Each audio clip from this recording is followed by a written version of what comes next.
yako nitakuwa nikiona. Pitia pia kwenye ukurasa wangu wa Instagram andika Exaudi Msakabali, utakuwa ukinifuata kwa sasa. Tupo live kabisa kwenye ukurasa wetu wa YouTube na Facebook, pia unaweza kwenda kule ukaandika maoni yako. Yako mengi kweli kweli ya kuzungumza hapa, na miongoni mwa tutakayozungumza ni mapendekezo yaliyotolewa huko jamani, mapendekezo yaliyotolewa na wananchi wa kijiji cha Mikonko wilayani Kalambo huko Rukwa, ambao wanataka watu wanaoanzisha mahusiano na wenza wa watu wafungwe jela miaka 3 badala ya kulipa faini. Sasa mapendekezo haya yametolewa huko Kalambo Rukwa, kijiji kinaitwa Mikonko. Maka wananchi wenyewe wamekerwa na tabia ya watu kutembea na wake au waume, au tumie tu neno wenza wa watu wao, na kupendekeza jamani, msitoze tu faini, kamata waweka ndani miaka 3. Hili linawezekana kisheria. Mwanasheria kutoka Kituo cha Sheria na Haki za Binadamu LHRC tunaye hapa, atatupa mtazamo wake wa kisheria na masuala pia ya kijamii, namna gani linaweza kutekelezeka, au maoni haya yanaweza yakawekwa vizuri vipi. Tukazungumza hapa. Tunaye Caroline Molel kutoka, ambaye ni wakili kutoka Kituo cha Sheria na Haki za Binadamu, ni kwa maana ya LHRC. Tutakuwa naye hapa kuzungumza hili ambalo limetolewa mapendekezo na wananchi tu uko Rukwa, ambao wenyewe wanapendekeza wanaotembea na wake wa watu au waume wa watu jela miaka 3. Karibu. Habari za asubuhi ndugu yangu. Asante. Habari za asubuhi, salama kabisa. Mambo yanakwenda? Mambo yanakwenda. Sawa bwana, karibu. Tumesikia mapendekezo ambayo yametolewa na tunayajadili tu kama tu wataalamu tu, na kuona inawezekana haiwezekani. Kwanza ili tuweze kusema huu ni ushahidi kwamba huyu anatembea na mwenza wa mtu, tunaweza kuwa na ushahidi gani ambao utaanza kutupa picha kwamba sasa sheria ifanye nini kwa huyu aliyethibitishwa? Sawa. Kuna ushahidi wa aina mbili kwenye masuala ambayo yanahusiana na ugoni. Moja, unaweza kuwa ushahidi wa moja kwa moja, yani right handed, kwamba mtu amekamatwa au amekutwa na mtu. Lakini ushahidi wa pili unaweza kuwa ushahidi wa kimazingira, kwamba kutokana na kitu fulani au taarifa fulani au swala hili linapelekea moja kwa moja kuamini kwamba labda mwenza huyu, yani mume au mke, ana mahusiano nje ya ndoa hile anafanya ugoni. Hiyo ya kwanza umesema ni ya moja kwa moja. Ndio. Inawezekana? Ndio. Tumesikia kwenye matukio baadhi kwamba mtu labda amekutwa kwenye nyumba za kulala wageni, au amekutwa nyumbani kwa mtu na vitu kama hivyo. Kwa hiyo inawezekana ushahidi wa moja kwa moja. Kuna mtu mmoja amewahi kuniambia kwamba hata hiyo ya kukutwa moja kwa moja pia, ndio, kuna namna ya kuchomoka kisheria. Unaweza usithibitishe vile vile kwamba ni kweli ulikuwa ni ugoni. Nini kikionekana ndio unasema sasa hii kweli tumethibitisha? Sasa hapo tutaiachia mahakama kwamba baada ya wale wahusika wote kutoa ushahidi, yani mlalamikaji kutoa ushahidi, mahakama itakuwa na jukumu la kuchuja au kuangalia ule ushahidi na kuona je, umekidhi vigezo vya kwamba huyu mtu kweli amekutwa ugoni na mtu fulani, na kuweza kuamua nafuu zingine za kisheria. Ndio. Kwa sasa ugoni kisheria Tanzania adhabu zake ni zipi? Sawa. Tukianza kuongelea swala la ugoni linatupeleka moja kwa moja kujadili swala la ndoa kwa ufupi tu, na tunamkumbusha tu msikilizaji au mtazamaji kwamba ndoa kwa mujibu wa sheria ni muungano ule wa hiari baina ya mwanamke na mwanamume unaokusudiwa kuwa wa maisha yao yote. Sasa kwa ufupi tu, ni aina zipi za ndoa? Tuna aina mbili za ndoa. Kuna ile ambayo ya mke mmoja, yani mume na mke mmoja, lakini kuna ndoa ya mume pamoja na wake wengi. Na tukitoka kwenye tunakuja sasa kwenye ufungishaji wa ndoa. Tunaona kwamba kuna ufungishaji wa ndoa kwa mujibu wa taratibu za kiserikali, za kidini, kwa maana ya waumini wa dini wa Kikristo, lakini waumini pia wa dini ya Kiislamu, na mwisho tunaona kuna ndoa pia za kimila. Sasa katika hizi zote, mara nyingi ndoa za kiserikali huwa ni ndoa ya mke na mume mmoja, lakini ndoa pia za waumini wa dini ya Kikristo, lakini ndoa za kimila pamoja na ndoa za Kiislamu ni ndoa ambazo zinahusisha mke zaidi ya mmoja. Sasa kitu cha msingi pia kwenye eneo hilo ni kwamba ndoa hizi zote lazima zisajiliwe kwa mujibu wa sheria. Na hapo inatupeleka moja kwa moja kwenye eneo la ugoni. Ugoni unatambulika vipi kwenye masuala ya ndoa? Ugoni ni moja ya sababu ya kufikia kuvunja ndoa. Yani moja ya sababu ya kufikia mahakama kuamua kwamba ndoa hii imevunjika pasipo kurekebishika, na hivyo kuamua kuvunja ndoa. Sasa maana fupi ya ugoni inaweza kuwa ni mahusiano ya hiari baina ya mtu ambaye yupo ndani ya ndoa na mwingine ambaye na mtu ambaye hayupo ndani ya ndoa, kwa maana ya kwamba sio mwenza wake. Sasa ugoni unatambulika kama moja ya sababu au vitu vinavyopelekea kufikia ndoa kuvunjika. Na kama tulivyotoa maana ya ugoni, tunaona kwamba ugoni unatambulika kisheria. Na ili sasa kuja kujibu swali lako moja kwa moja kwamba ni nini adhabu za ugoni, tunaona kwamba sheria ya ndoa Tanzania inatambua swala la fidia ya ugoni. Katika kifungu cha 72 kinaelezea masuala ya fidia kwa ugoni, na kinaeleza kwamba mtu yoyote, yani mlalamikaji, wenda labda ni mwanamume au mwanamke, anayo haki ya kufungua shauri dhidi ya mtu yule ambaye sasa anahusika na kutekeleza ugoni ule na mwenza wake, la kudai fidia mbele ya mahakama.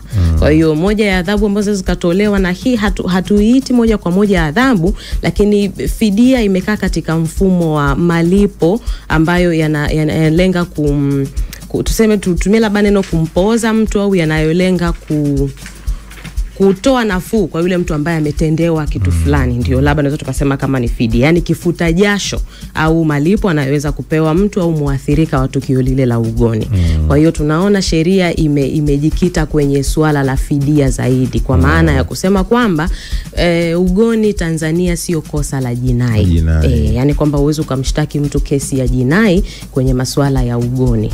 Lakini mtu anaweza, aliyetendewa hilo tukio au muathirika, anaweza kufungua kesi ya kudai fidia ya ugoni. Mimi nimemfuma mtu na mke wangu. Ndio.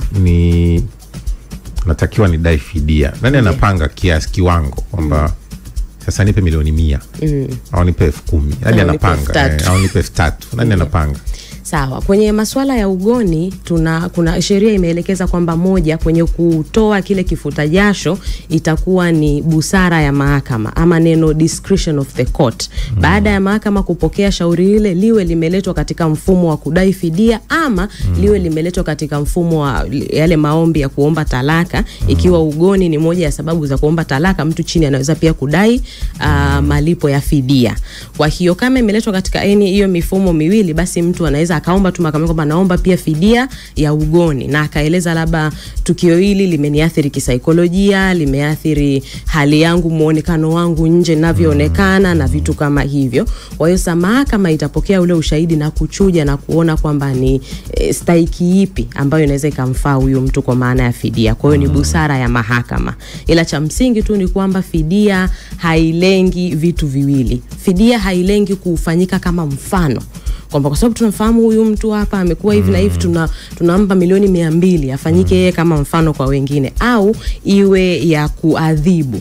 Kwa hiyo tunaona ni kifuta jasho. Kwa hiyo ni mahakama itaongozwa na busara zake kuamua kwamba ni kiasi gani mtu anastahili. Ndio. Wananchi wa Rukwa wamechallenge, inawezekana walikuwa na akili kama zangu. Na mimi pia najaribu kufikiria kwamba unanifidiaje kutembea au kukuta wewe na mke wangu. Wananchi wanasema inawezekana pia isiwe inatosha kuwa fidia. Wenyewe wanataka kuwe na kifungo. Wakati nasoma hii nikafikiri pia huenda walifikiri kuhusu wapo watu wanaweza wakaifanya ni biashara, kwamba na kutengenezea mazingira, unafumaniwa naye, itatoka hela, mimi nitapanga, nitapata kiasi, nitakutengenezea mazingira kwa mwingine tupate hela. Wanasheria muone kwamba hii inaweza ikawa ni kasehemu kwa watu kufanyia biashara. Sawa. Sasa sheria imetambua fidia ya ugoni na inaweza kutoa fidia endapo kuna kesi mahakamani, inaweza kutoa fidia ya ugoni. Lakini kuna mambo mawili au matatu ambayo yatapelekea kesi ile kuondolewa mahakamani au mtu kutokupata fidia ya ugoni. Moja, katika mazingira ambayo upande wa pili, yani wanandoa mmoja wao yule ameridhia ugoni ule. Kuna nyakati ambazo labda mtu anaweza kama ameridhia swala lile litokee, au kuna wakati mwingine mtu amekula njama kwamba ametengeneza mazingira ya mtu kuwepo eneo fulani ili akajipatie fidia. Kwa hiyo sheria inaondoa mazingira ya aina ile, kwamba ikithibitika kwamba aidha muhusika huyu anayemlalamikaji sasa anayedai fidia aliridhia au alishiriki kwa namna moja ama nyingine kwenda kula njama, basi haita toa fidia hiyo. Lakini pia kuna mazingira mengine ambayo yanaletwa na sheria kwamba ikitokea kwamba yule ambaye ametekeleza ugoni ule, yani yule ambaye labda amejikuta ametembea na mwanamume au mwanamke wa ndoa, hakuwa amefahamu Na kwa kutukisema hakuwa amefahamu, kwanza ametekeleza taratibu zote ambazo zingemwezesha au amefanya tuseme upembuzi yakinifu kujua kwamba labda huyu mtu sio mwanandoa, na hakuwa na taarifa na asingeweza kuwa na taarifa yote kwamba huyu mtu ni mwanandoa, basi mahakama inaweza ikaondoa shauri lile la ugoni. Mtu mwenye uwezo wa kutoa taarifa kwamba mimi ni mume wa mtu au mke wa mtu ni huyo mtu mwenyewe. Ni muhusika, yes. Kama nimedanganywa, mtu pia na mama njiani nikajua yuko free, kumbe ni mke wa mtu, hajaniambia. Baadaye mnanifumania bwana ni mke wa mtu, nagundua ni kweli. Nani anatakiwa hapo ahusishwe? Sawa, sasa huyu ambaye anashtakiwa kwa swala zima la au fidia inadaiwa dhidi yake, atapaswa kuithibitishia mahakama kwamba hakukuwa na uwezo wowote mwingine ambao angeweza kufahamu kwamba huyu ni mwanandoa ama sio mwanandoa. Sasa ni vipi hapo mahakama itachambua ushahidi? Kuna nyakati ambazo wewe umesema umekutana na mwanamama, kuna vitu tu vya kufikirisha kawaida. Umekutana na mwanamama labda umri wake ni kati ya umri fulani au fulani, ambao mara nyingi huenda huyu mtu angekuwa kwenye ndoa au asingekuwa kwenye ndoa. Lakini mazingira ambao mmekutana, mazungumzo na vitu kama hivyo vinakupelekea kufahamu. Lakini kuna nyakati pia mtu anaweza kwenda paka kwa msajili wa ndoa ambako ndiko anafanya usajili wa masuala ya ndoa kuthibitisha kama mtu ni mwanandoa ama si mwanandoa. Ama sio mwanandoa. Naweza nawe pia kutuandikia maoni yako kupitia kwenye namba yetu ya simu 0683 802966 au tuandikie pia kupitia kwenye ukurasa wetu wa YouTube. Unaweza kufanya hivyo na maoni yako utasikia kupitia kwenye Super Breakfast muda huu kwenye the interview. Wakati huo nikikukumbusha kuhusiana na kinachokwenda kutokea tarehe 8 pale Benjamin Mkapa, Dar es Salaam. Hii ni Kariakoo Derby, haina kipengele, ni zaidi ya mechi, ni historia, ni fahari, ni utani wa jadi usioisha. Tarehe 8 mwezi wa 3, macho yote yanaelekezwa kwenye dimba, huku miamba hii miwili ikipambana kwa dakika 90 za moto kweli. Ni Kariakoo Derby na hii itakuwa ni live ndani ya Azam Sports 1 HD kuanzia saa 1:15 usiku. Burudani hii haikosi utamu, haichuji na haina kipengele. Lipia mapema kifurushi cha 28,000 ili usikose kushuhudia vita ya ufalme wa soka la Bongo. Haina kipengele. Kariakoo Derby, hii ni Yanga dhidi ya Simba, itakuwa ni Azam Sports 1 HD Jumamosi ya tarehe 8 saa 1:15 usiku. Tukirudi hapa tuna mengi ya kuzungumza, endelea kubaki na sisi, maoni yako tuachie kupitia kwenye ukurasa wetu wa YouTube wa East Africa Radio, lakini pia tuandikie kupitia kwenye maeneo yetu mbalimbali mitandaoni, pia kule tunapatikana. Mimi naitwa Exaudi Mtei, bado tupo mpaka 3 kamili za asubuhi. Usitoke. Baki hapo. Tunalipa bill dakika 0 tu. Tunarudi 99.0 East Africa Radio. East Africa Radio, Kampala. Together tunawakilisha. Yo, what's up everybody? It's your girl She King Tana. Nasikiliza East Africa Radio. You know what it is. Hey, yo, what it do everybody? You already know it's your boy Solomon Strags over here. Nasikiliza East Africa Radio. Keep it locked.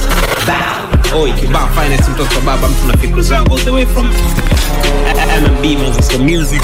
Tunasikiliza East Africa Radio. Who's talking? Oi, hello. East Africa Radio. Naitwa Mario K. Bad na East Africa Radio. Usiondoke. Pull up. East Africa Radio. Together tunawakilisha. Hizi ndio zile za wajanja wa enzi hizo. Ready or not, here I come. Ikiingia kali, ikitoka kali. Ni ngoma juu ya ngoma. Za kitambo zinachapwa hapa East Africa Radio na DJ 45 King. kila Jumapili kuanzia saa 10 jioni hadi saa 12. Baada ya kulipa bill, kifuatacho The Interview. Haya, sisi bado tupo kwenye The Interview na hii tunakwenda nayo mpaka tutakapokuambia sasa imetosha. Karibu sana, kama ndo kwanza unajiunga nasi, tuandikie maoni yako kupitia kwenye mitandao yetu ya kijamii. Tupo YouTube live East Africa Radio, nenda pale tafuta, alafu andika maoni yako vizuri. Wakati huo nikikukumbusha pia kuhusiana na jambo zuri sana ambalo linakwenda kumfaidisha mjasiriamali mdogo, na hii ni kampeni ya Pambana Upate, ambayo ni kampeni ya kumkuza mjasiriamali mdogo mwenye ndoto kubwa. Je, unamjua mjasiriamali au wewe ni mjasiriamali mdogo mwenye ndoto kubwa za kufanikiwa ili ushinde na pilika ya East Africa Radio? Sasa tunamtafuta mjasiriamali mwenye sifa zifuatazo. Kwanza, awe mjasiriamali mdogo. Sio mdogo kiumri ama umbo, mdogo yani kwa ujasiriamali wake. Lakini pili, awe anaendesha biashara ya kisasa. Tatu, awe ni msafi kibiashara na muonekano binafsi. Lakini 4, awe ana ndoto kubwa. Na 5, awe anatunza pesa kwa njia salama na za kisasa. Hizi ni sifa 5 ambazo tunamtafuta au tunamuhitaji mjasiriamali wa aina hii. Hii kwa maana anapambana na anapata zawadi ya kiwanja na nyingine nyingi. Kiwa na sifa hizo, ni miongoni mwa watu ambao wako njiani kushinda kiwanja na zawadi nyingine nyingi. Nini cha kufanya? Mpendekeze au jipendekeze kwenda namba ya simu hii hapa 0787 63 33 13, 0787 63 33 13. Andika ujumbe mfupi wa kawaida au WhatsApp ukitumia eneo ambalo anafanya biashara, majina yake pamoja na namba zake za simu. Hii ni kwa wakazi wa Dar es Salaam peke yake. Kwa hiyo changamkieni fursa hiyo haraka haraka. Namba ni 0787 63 33 13. Tuma eneo ambalo anafanyia biashara yake, majina yake pamoja na namba zake za simu. Pambana upate imeletwa kwenu na Selcom Pesa, Mwenda Pole Real Estate Company Limited pamoja na Poa Supermarket. Hii haina kuchoka. Changamkia fursa hiyo ili uweze kupata kiwanja pamoja na zawadi nyingine nyingi. Bado tupo kwenye the interview. Tunaye Caroline Molel. Huyu ni wakili kutoka Kituo cha Sheria na Haki za Binadamu LHRC. Tunazungumza kuhusiana na pendekezo ambalo limetolewa na wananchi wa kijiji cha Mikonko wilayani Kalambo mkoani Rukwa huko, ambao wao walikuwa wanataka watu wanaoanzisha mahusiano na wenza wa watu wafungwe jela miaka 3 badala ya kulipa faini. Kwa hiyo tunalizungumza kisheria tu na kuona kama inawezekana kufanyika kwa mambo hayo. Umesikia pia mambo ya ugoni, sheria za ugoni zipoje, fidia zake umezisikia na masuala kadhaa. Hili ambalo wamelisema wao sasa linawezekana ama haliwezekani? Sawa, kwa mujibu wa sheria ya ndoa, kifungo sio moja kati ya adhabu ya masuala ya ugoni. Sheria imeruhusu tu swala zima la fidia ya ugoni, na hata sio faini, yani ni fidia, kwa maana ya kwamba kifuta jasho kwa kinachopewa kwa yule ambaye ameathirika.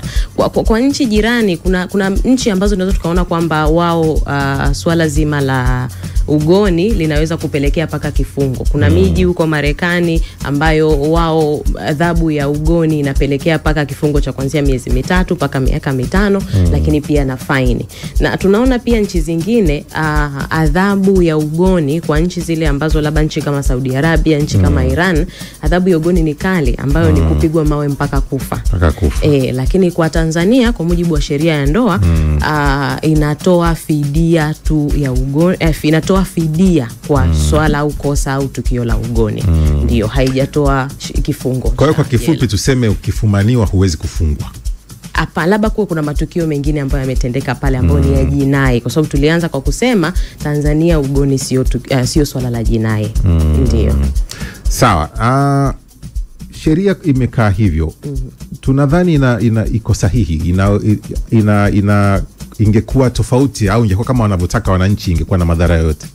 Sasa kuwepo kwamba kungekuwa na kifungo, kungekuwa na kifungo ama kusingekuwa na kifungo, kote kungekuwa na madhara na faida katika wakati fulani. Ndio. Kuna nyakati ambazo unaweza kukuta kwamba tukio lile linapeleka, kwa sababu kufungwa kwa miaka 3 ni muda mrefu. Sasa utaona kwamba misingi au lengo zima la kutoa fidia utaona halilengi kwenda kuwa kama adhabu au kumadhibu yule mtu. Ni kama kifuta jasho. Kwa utaona sasa kwamba uzito wa ili swala la ugoni haujawekwa katika eneo la nini la kifungo kama ambavyo wananchi wa eneo hilo wangetaka. Labda tupate experience ya wenzetu. Mataifa mengine hizi kesi kama hizi wanaziendeshaje, zipoje? Sheria zao zinazungumza nini? Sawa, tukianza na nchi jirani hapa Kenya, labda Uganda, kwa wao bado sheria za ndoa nchini kwao zinaruhusu swala zima la fidia ya ugoni.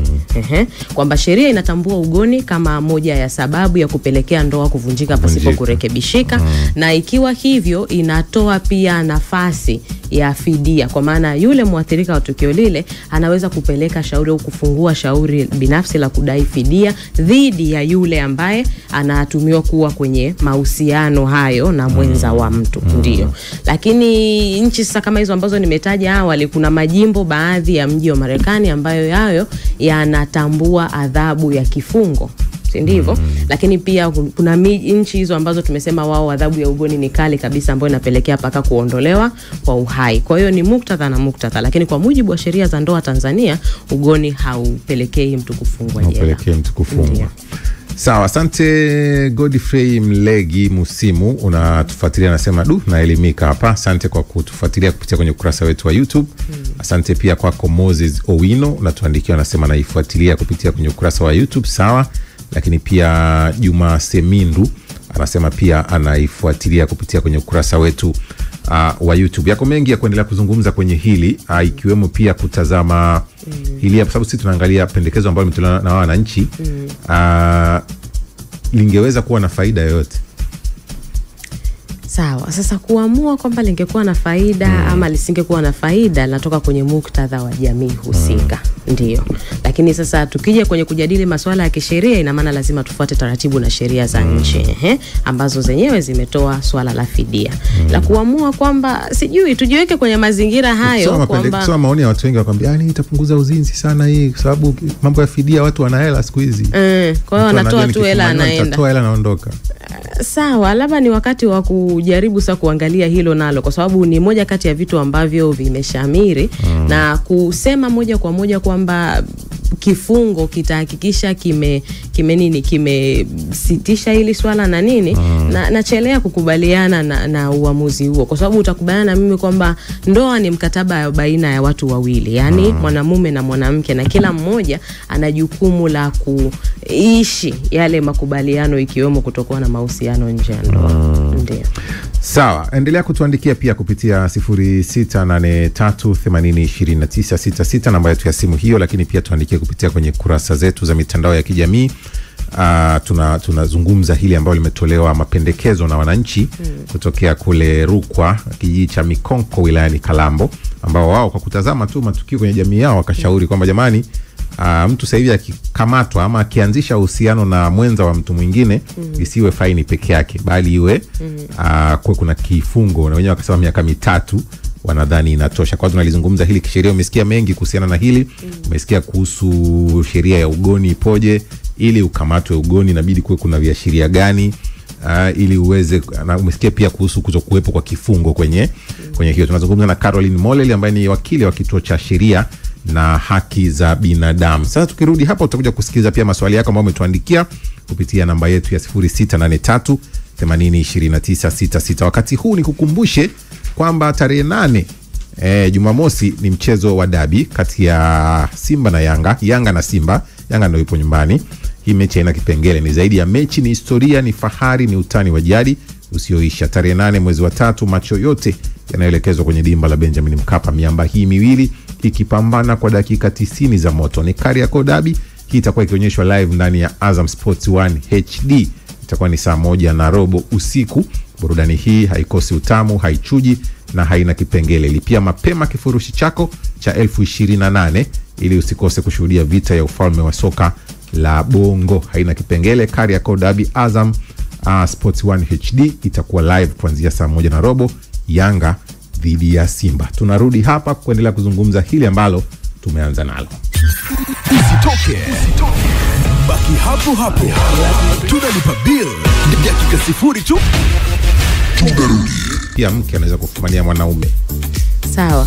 Ugoni unahusisha wote, yani mwanamke au mwanamume. Kwa hiyo hakuna moja kwa moja kwamba mwanamke kumfumania mwanaume au mwanaume kumfumania mwanamke. Na tulipoongelea swala la kufumania ni moja kati ya labda ushahidi ambao unaweza kutumika, ni vitu ambavyo mahakama labda inaweza vipokea kama ushahidi, lakini ugoni unaweza kutekelezwa na mwanamume au mwanamke kwenye ndoa. Sawa, hapo kwenye ushahidi dunia imebadilika siku hizi. Watu wanatumia pia simu kama sehemu ya kuidhinisha kwamba wewe unachipuka. Ni ushahidi tosha mahakamani. Ndio. Kienda na simu nikionyesha kwamba mume wangu nimekuta na chat na mtu fulani. mke wangu anashiriki na mtu fulani. Sawa, ushahidi wa kielektroniki unapokelewa na mahakama isipokuwa kuna vigezo ambavyo vitakuwa vizingatiwa. Kwa hiyo ni kweli kwamba ushahidi unaweza ukapokelewa wa kielektroniki kwa maana ya simu na vitu vingine, isipokuwa zipo taratibu ambazo zitakuwa kufuatwa ili ushahidi ule uweze kutumika mahakamani. Ndio. Haya, na maswali yako mengi ambayo umeniuliza ni mengi tumeyazungumza, lakini pia kuna mtu aliuliza swali kuhusu ugoni unaweza ukienda kufumania unatakiwa uende na mashahidi au peke yako? Sawa. Hii alitolea mfano akasema huku Swahilini kwetu wanaitana wa mama wengi ndo wanakuja. Sawa. Tulipozungumza swala zima la kufumania au kukamatwa wakati wa tukio ama kwa Kiingereza right handed, tulieleza kama moja ya ushahidi kwenye ambao mtu anaweza akapeleka mahakamani kwenye kwenye matukio haya